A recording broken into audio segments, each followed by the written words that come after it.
That's the first point I want you to get. Here's the second point.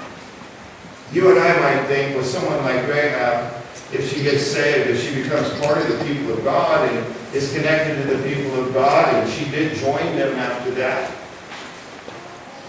became a part of them as they traveled,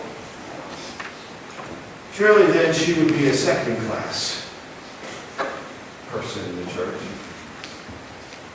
Sometimes in the church, unfortunately, we have the first class and the second class people.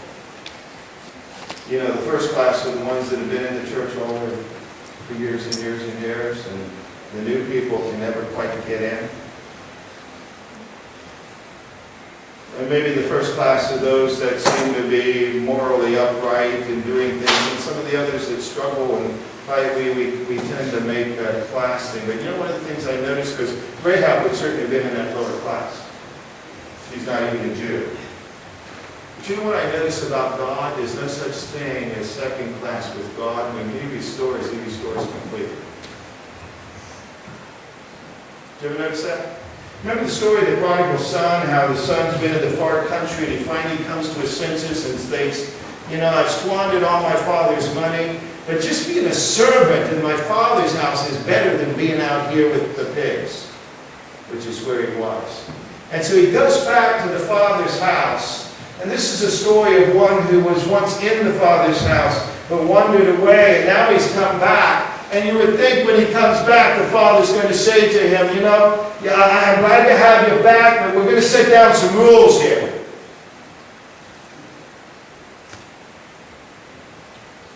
But he doesn't. In the story that Jesus tells, when he comes back, remember how the father embraced him? And the father says, he starts his little speech, Lord, let me just be a servant. He says, none of that stuff, not in the father's house. When he receives you back, you see, he takes you back completely. He says, no, he says, put a robe on him, put sandals on his feet, put a ring on his finger. My son is back. He's a full son again. There's none of this second class. When God restores, He restores completely.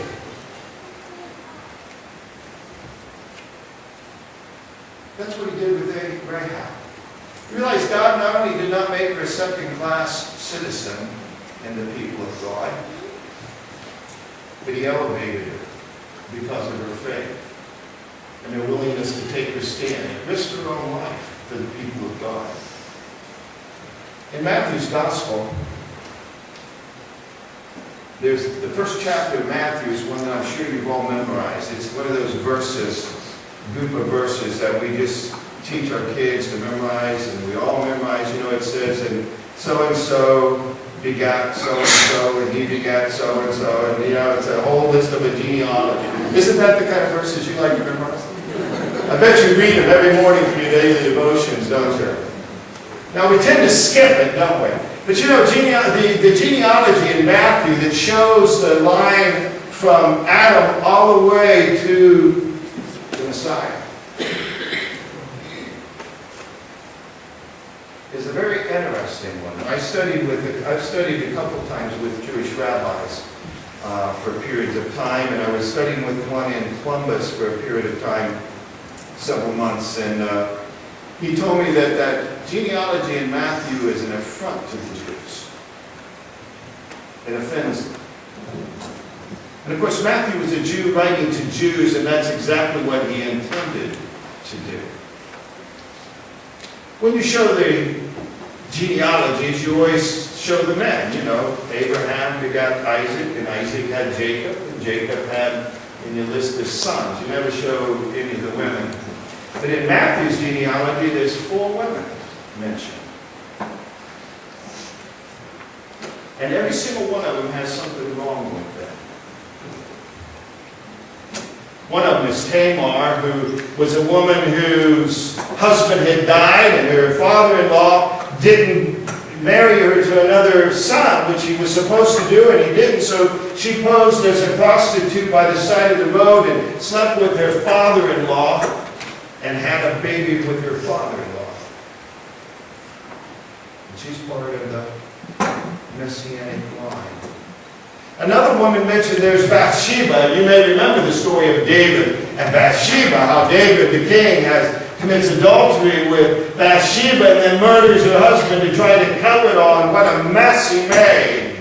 But Bathsheba had a son named Solomon, who was part of the Messiah line. The other one's Ruth. Ruth was a Moabite. She wasn't even a Jew. And yet she was one of the great-great-grandmothers of the Messiah. In fact, she is the great-grandmother of King David. And the fourth one was Rahab, this prostitute from Jericho, who's not even a Jew. And yet when she takes her stand with the people of God and by faith she reaches out to God, God not only saves her and makes her a part of the people of God, but He gives her a position in the people of God. She becomes the great, I don't know how many greats they were, grandmother of Jesus, the Christ. You see, when God restores, He restors completely. This is a beautiful story. The story of Rahab, this pagan woman, who through faith becomes a part of the people of God.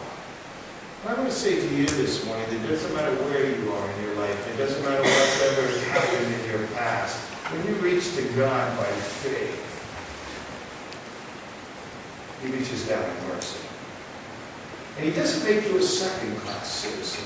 And you're never a second-class member of His church and part of His church. When He restores, He puts the coat on you and the feet and the sandals on your feet and the ring on your finger, and you belong. And I don't know what great thing He might do through you, like He did through Rahab. And I know He calls all of us.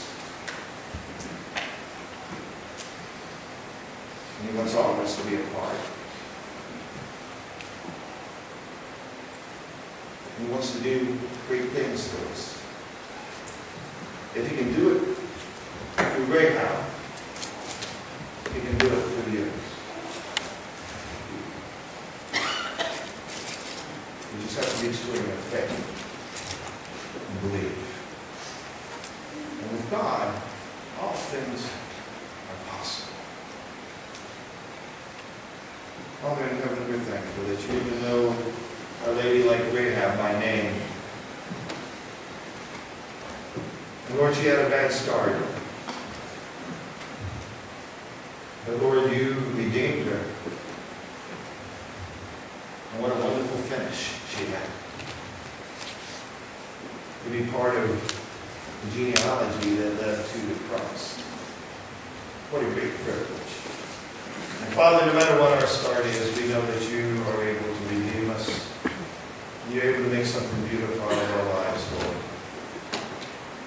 As we look to You with faith this morning, may Your Holy Spirit minister to each of our hearts.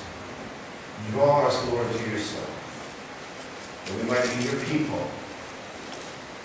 And that together, Lord, we might be the people of God.